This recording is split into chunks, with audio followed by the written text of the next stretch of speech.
Welcome to the face of the real world. Let's explore the reality.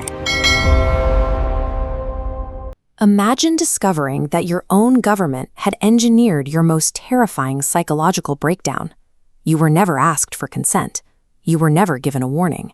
You were simply a subject in a state-sanctioned experiment on the human mind. This reality nearly stayed buried. In 1973, CIA Director Richard Helms ordered the systematic destruction of the records for a highly classified operation. Thousands of pages detailing decades of human experiments were sent to the incinerator, successfully erasing the vast majority of the program's history. The cover-up failed because of a small collection of financial receipts. These surviving reports became the only remaining evidence that the operation ever existed. Those receipts lead back to 1953. Under the direction of Allen Dulles, the CIA initiated a top-secret behavioral research program. Dulles acted on a specific Cold War anxiety. American intelligence officials were convinced that Soviet adversaries had mastered techniques to override human free will, allowing them to extract secrets or create unwilling agents.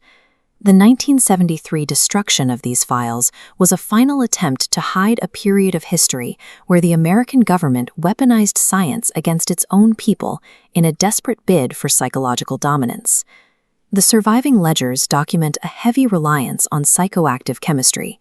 Researchers weaponized LSD, which was still poorly understood, in a search for a chemical truth serum that could make subjects more susceptible to influence. In Operation Midnight Climax, agents established safe houses equipped with two-way mirrors. They secretly administered powerful hallucinogens to individuals and recorded their psychological vulnerabilities. The targets were everyday civilians. They were people walking through cities like this who had no idea they had been turned into government test subjects. The human cost eventually reached those inside the program. Frank Olson, an Army scientist working on the research, became one of the program's most prominent victims. After being unknowingly dosed with LSD during a meeting, Olson suffered severe psychological distress. Days later, he fell to his death from a hotel window in New York City. Olson's death exposed the reality of the program. The theoretical search for a truth serum had rapidly transformed into a series of lethal, uncontrolled human experiments. As the program evolved, the records show a move away from drugs towards strictly psychological methods of breaking a subject's will. Dr. Ewan Cameron became a key figure in this transition. He focused on the effects of sensory deprivation and prolonged isolation. Subjects were placed in medically induced comas and subjected to intensive electroconvulsive shocks.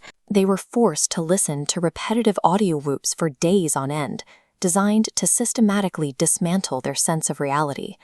The ultimate goal was de-patterning, completely erasing a person's identity and memory so their personality could be rebuilt from the ground up.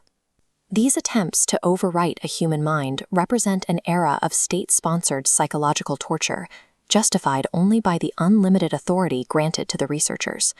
The discovery of surviving receipts eventually forced congressional hearings, bringing details of the CIA's behavior modification program into the public light for the first time.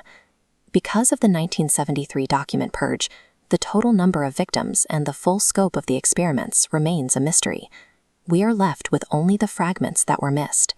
MKUltra was officially shut down, but the core ambition, the desire to predict and influence human behavior, is a goal that has only grown more sophisticated. This ambition has moved from isolated safe houses into modern life. Today, artificial intelligence analyzes behavioral patterns to steer decisions with unprecedented precision. Modern influence operates through frictionless data streams we interact with every day, expanding manipulation from individual subjects to entire global populations. The crude tools of the Cold War have been left behind. However, the battle to control what people think and believe remains active, having moved from the shadows of secret facilities into the invisible systems of the digital age.